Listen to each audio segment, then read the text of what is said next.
얼마 전에 산상수훈을 유튜브에 시작을 했어요. 예수 마음공적으로 어떻게 산상수훈을 바라볼 것인가 참 중요한 문제인데 용기 내서 시작을 했습니다. 그래서 서론 한번 했고, 심령이 가난한 자는 복이 있나니 천국이 그들의 것이며를 두 번에 걸쳐서 했고, 오늘은 장로님하고 집사님과 함께 애통하는 자는 복이 있나니 그들이 위로를 받을 것이요, 마태복음 5장 4절을 가지고 애통하는 자의 복이 무엇인지 잠깐 생각하려고 합니다.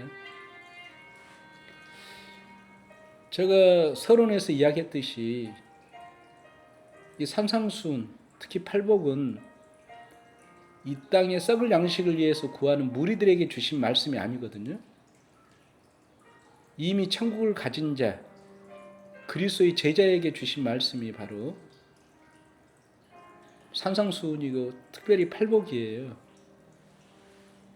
그런데 우리는 많은 경우 이 하나님 나라의 은혜로 선포되지는 이 그리스도의 복을 또다시 우리의 행위와 의로 생각을 해서 소수의 사람들이 갖는 아주 숭고한 어떤 특별한 영성이라고 우리가 많이 착각을 하고 부담스러워 했다고요.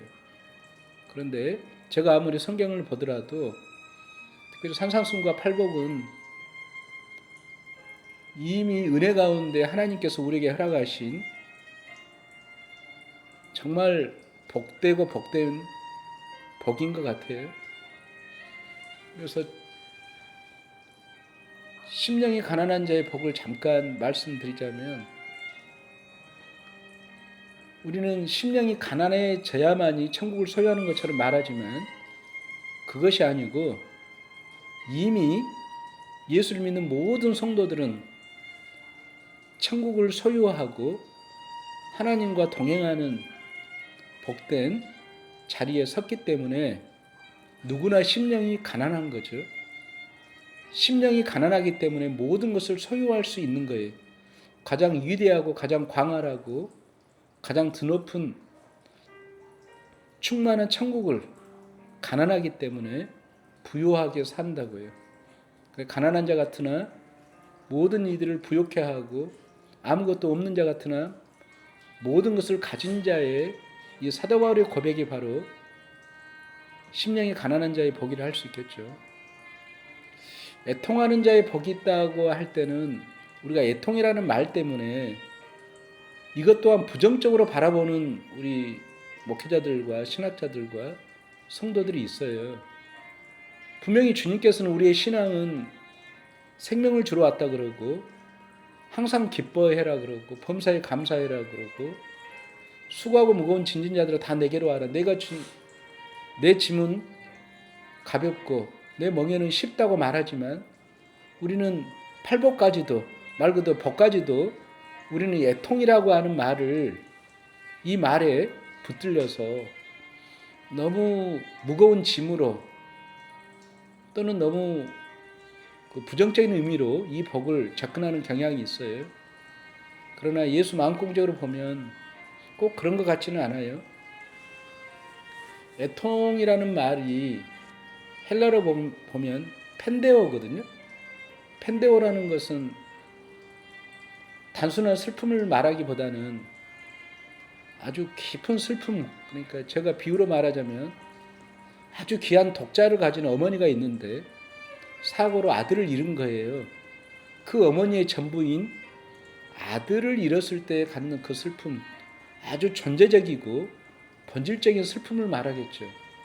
근데 우리는 이 애통이 가지고 있는 근원적인 슬픔으로 접근하기보다는 많은 경우 어떤 단순한 슬픔 정도로, 형태적이고 행위적인 슬픔 정도로만, 상황적인 아픔 정도로만 이해하는 경향이 있다고요. 그래서 또다시 우리가 하나님 나라의 백성이 갖는 그 은혜의 복 가운데, 은혜의 존재 자리에서 이 애통하는 자의 복을 접근하기보다는 여전히 썩어질 양식을 구하는 이 땅이 전부라고 여기는 옛사람의 자리, 무리의 심령의 자리에서 이 말씀 또한 이해하려고 하기 때문에 우리가 이 말씀이 때로는 부담스럽고 또 소수의 사람들에 의한 복인 것처럼만 우리가 오해하는 경향이 있는 거죠. 이 복을 쉽게 이야기해서는 저는 도취를 시키는 것이 더 중요하다고 봅니다. 애통하는 자는 복이 있나니 그들이 위로를 받을 것이며를 오히려 그들이 위로를 받는 자는 애통하는 자라고 말하면 훨씬 좋을 것 같아요. 그러면 보다 쉽죠. 애통하기 때문에 위로를 받는다기보다는 위로를 받은 자는 늘 애통하게 돼요. 그래서 이 애통과 위로가 떨어져 있다기보다는 동전의 양면처럼 붙어 있는 거죠. 그래서 오히려 그렇게 접근하는 것이 훨씬 더 예수님께서 우리에게 허락하신 이 복을 보다 풍성하게 이해하는 데 중요한 키워드가 될 것 같아요. 우리가 애통한다 그러면 우리는 이 땅에 우리의 삶이 때로는 힘겹고 힘든 형편에 접근하고 또 상황이 너무 괴롭고 또 신앙적으로 내가 어떻게 할 수 없는 어떤 죄인의 자리에 섰음을 알 때 애통을 해요. 또 많은 우리 신학자들과 목회자들도 그것을 애통이라고 말하고 뭐 틀린 이야기는 아닙니다. 그런데 제가 봤을 때 예수 마음공적으로 그 애통은 그 정도에 머무른 애통이 아니죠. 예를 들어서 내가 죄를 지었어요. 또는 내가 어떤 한계 상황에 다다랐어요. 내가 고난 가운데 있었고 내게 힘이 전혀 없어요. 그래서 내가 하나님 앞에 나는 죄인입니다. 또는 나는 모든 것을 할 수 없습니다라고 하는 그것을 애통이라고 말을 해요. 보통 철저하게 자기에 대한 그런 부정이라고 할 수 있겠죠. 근데 그 말은 맞는 이야기인데 우리는 피상적으로 생각할 때 애통을 나는 그대로 있어요. 나는 그대로 있는데 내가 힘든 거예요. 내 상황과 내 형편이 너무 애통할 수밖에 없는 자리인 거예요. 그래서 나는 그대로 있는 상태에서 내가 애통할 뿐이라고요. 그러나 팔복에서 말하는 두 번째 복인 이 애통하는 자의 복은 상황과 형편 속에서 애통하는 자기 자신을 애통하는 거예요. 예수님의 가르침에 제자도로 환치하면 좀 쉬운 것 같아요.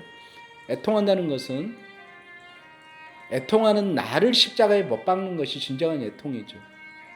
예수님께서 내 제자가 되려면 자기를 부인하고 자기 십자가를 지고 나를 따르라고 하는 그 자기를 애통하는 자기를 십자가에 못 박는 것이 진정한 애통이지, 애통하는 자기를 사랑하면서 애통하는 내가 상황과 현실과 내가 어떻게 더 좋은 자리로 위로받은 자리로 나가려고 하는 것은 진정한 애통이 아니라고 저는 생각을 해요.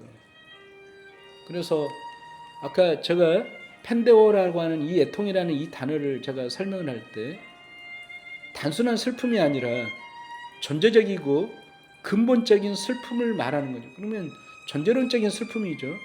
그러면 존재에 대한 근원적인 성찰, 돌아섬이 바로 애통이라고 할 수 있어요.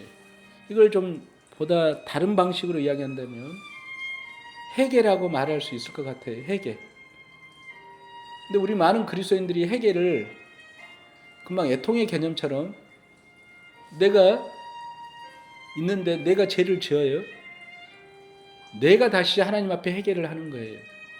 여전히 나는 살아있다고요. 욕망의 나는 그대로 존재하면서 세상에 돈을 추구하던 그 욕망이 그대로 하나님 앞에 회개의 욕망을 갖는다고요.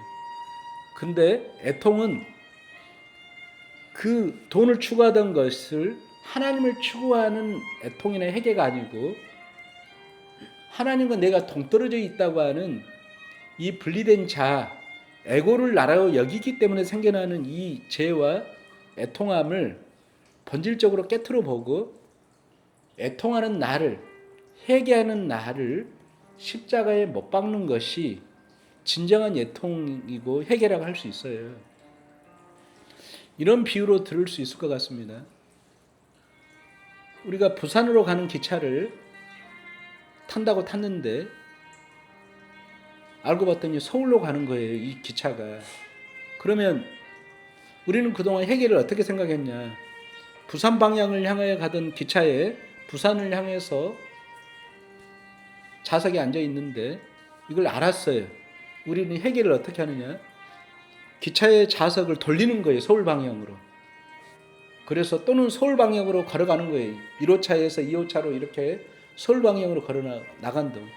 우리는 방향을 바꾸는 정도를 해결하고 애통이라고 생각을 해요. 근데 진정한 해결은 뭐겠어요? 내려가야 되겠죠. 서울 가야 되는데 부산 가는 방향을 타고 갔다면, 그것을 깨달았다면 부산으로 가는 기차에서 내려서 서울 가는 기차를 올라타야 되는 거예요. 그게 진정한 회개이고 애통이에요. 근데 우리는 그동안 애통을 또는 회개를 부산으로 가는 것을 알고 있으면서도 기차에서는 내리지 않고 전조론적인 변화를 이루어서 돌아가려고는 하지는 않고 그냥 그 안에서 서울 가는 방향으로 좌석을 돌려서 또는 발걸음을 돌려서 그쪽으로 앉아 있거나 걷거나 뛰려고 하는 것을, 그 정도를 우리는 애통과 회개라고 생각했다고. 그러나 진정한 회개는 세상을 향하든 가든 우리의 발걸음을 멈출 뿐만 아니고 돌아서서 하나님께 나아가는 거예요. 다시 말하면 우리가 썩어질 양식을 구하는 무리의 심령으로 향하던 그 본질적인 삶의 방향에서 돌아서서 이제는 썩지 않는 영생을 얻는 생명의 양식을 구하는 자로 하나님과 영원한 한 생명으로 관계 회복된 자로 내가 철저히 돌이키는 것을 회개라 그러고, 회개하는 자에게 간절함으로 주어진 것이 바로 애통함이에요. 그러니까 애통함이라는 것은 단순한 감정적인 그 드러남이나 표출이 아니고 철저하게 내가 썩어질 양식을 구하는, 하나님과 단절되었다고 하는 그 어리석음 속에서 우리의 욕망에 의해서 생겨나는 그 삶의 한계로부터 철저히 성찰하고 돌아봄으로 이제는 내가 허망한, 참되듯 하지만 허망한 이 세상의 것이 아니라, 우리 먹고 마시는 문제가 아니라, 떡의 문제가 아니라 영생을 얻는 이 생명의 양식의 존재로 돌아섬이 바로 애통함이라고요. 그런데 우리는 이 애통함을 단순하게 그냥 감정적인 또는 우리의 여러 삶의 일부분으로만, 형태적으로만, 상황적으로만 이해하기 때문에 우리가 이 애통함을 우리가 놓치고 있었던 것 같아요. C.S. 루이스가 스크루테이프의 편지라고 하는데 그 책에서 이런 비유가 나와요. 베트랑 마귀가 있는데 삼촌 마귀가 있어요. 근데 이제 갓 씹힌 그 조카 마귀가 있는 거예요. 이제 그 마귀 역할을 이제 막 시작하는 신입사원인 거죠. 초짜예요. 이 초짜에게 주어진 어떤 사람이 있는데, 어떤 사람이 죄짓고 잘 살다가 어느 날 갑자기 전도를 받아서 교회를 나간다고 하는 거예요. 그러니까 베테랑 삼촌한테 찾아와서 한숨을 쉬면서, 삼촌, 내가 맡은 사람이 갑자기 교회 다닌다 그래. 나 어떻게 이 사람을 내가 교회 못 다니게 방해할 수 있을까라고 상담을 요청을 해요. 그러니까 삼촌 베테랑 마귀가 하는 이야기가, 걱정하지 마. 교회가 우리 밥이야. 교회를 마음껏 다니게 해. 참, 이 가르침이 우리에게 큰 울림을 주는 거예요. 우리는 세상을 욕망하던 그 욕망으로 교회를 다니면서 하나님과 또 우리의 신앙을 욕망을 해요. 아까 기차에 부산 가는 기차를 타고 있으면서 그 안에서 죄를 짓던 우리가 그 안에서 하나님을 찬양한다고요. 그러나 우리의 존재의 방향은 여전히 세상을 향하여져 있는 거죠. 여기서의 애통이라는 것은 이미 하나님 나라의 백성된 자에 가지고 있는 성품이에요. 이미 복이라고요. 왜냐하면 하나님 나라 예수님의 무릎 아래서 팔복을 듣고 있는 제자들의 그 심령은 이제는 썩을 양식이 아니라 영원한 생명의 양식이 무엇인지를 아는 자로서 앉아있는 자의 기라고 그래요. 그 사람들이 이 말씀을 듣는 이 제자들의 관점에서 우리도 서 있고 이 땅에 예수 믿는 모든 자들이 갖는 축복이라고요.